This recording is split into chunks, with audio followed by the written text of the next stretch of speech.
क्या आपने कभी किसी वजह से इतना दर्द महसूस किया है कि सालों बाद भी उसकी याद आते ही दिल भारी सा हो जाता है? क्या आपने कभी किसी को माफ़ ना करने का फैसला किया है और फिर रियलाइज़ किया हो कि सबसे ज़्यादा तकलीफ़ आप खुद को दे रहे होते हैं? बहुत बार हम सोचते हैं कि फॉरगिवनेस दूसरे इंसान के लिए होती है, लेकिन सच ये नहीं है। फॉरगिवनेस सबसे पहले खुद के लिए होती है। नमस्कार दोस्तों, welcome back to Readers World. आज हम बात करेंगे एक ऐसी पावर की जो सबकॉन्शियस माइंड के सबसे गहरे जख्मों को हील कर सकती है, और वो है फॉरगिवनेस। डॉक्टर जोसेफ मर्फी कहते हैं, to forgive is to give up, to let go and to be free. यानी जब आप माफ करते हैं तो आप पास्ट की चेन्स को तोड़ देते हैं। फॉरगिवनेस का मतलब ये नहीं है कि जो हुआ हो वो सही था। फॉरगिवनेस का मतलब ये भी नहीं है कि आप दोबारा उसी इंसान पर ट्रस्ट करना शुरू कर दें। फॉरगिवनेस का असली मतलब है अपने दिल से उस बर्डन को उतार देना जो आपको अंदर ही अंदर थका रही है। चलिए एक स्टोरी सुनते हैं। एक टीचर ने अपनी क्लास के सभी स्टूडेंट्स को एक एक्सपेरिमेंट दिया। उन्होंने बोला, हर उस इंसान के लिए जिससे तुम नफरत करते हो या जिसके लिए दिल में थोड़ा भी गुस्सा रखते हो, एक पत्थर अपने बैग में डाल लो। पहले दिन बैग हल्का लगा, फिर धीरे धीरे पत्थर बढ़ते गए। कुछ दिनों बाद स्टूडेंट्स थकने लगे, कंधों में दर्द होना शुरू हो गया। टीचर मुस्कुराए और बोले, ये पत्थर तुम्हारा गुस्सा और रिसेंटमेंट है। जितना ज्यादा तुम इसे पकड़ कर रखोगे उतना ही ज्यादा बोझ महसूस करोगे। लाइफ में भी इमोशनल पत्थर लेकर घूमते रहते हैं हम लोग, और फिर सोचते हैं कि हम इतने थके हुए क्यों हैं। जब आप किसी के लिए रिसेंटमेंट रखते हैं तो सबकॉन्शियस माइंड उस पेन को बार बार रिप्ले करता रहता है। हर बार याद करने पर पुराना दर्द फिर से एक्टिवेट हो जाता है।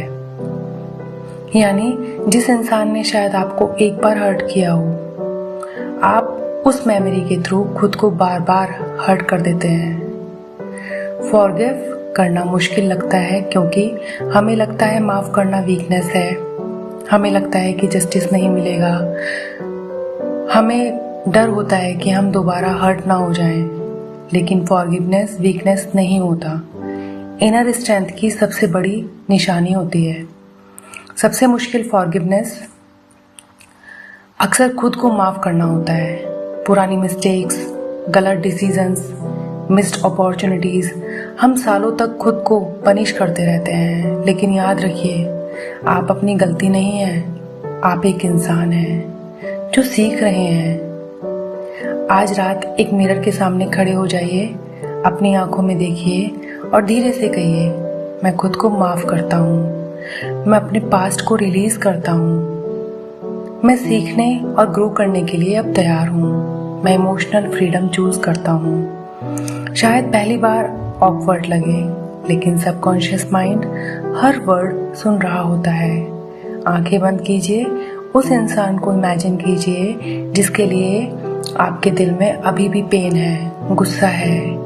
अब इमेजिन कीजिए कि आपके और उसके बीच में एक बहुत बड़ी रस्सी बंधी हुई है। ये रस्सी रिसेंटमेंट की है।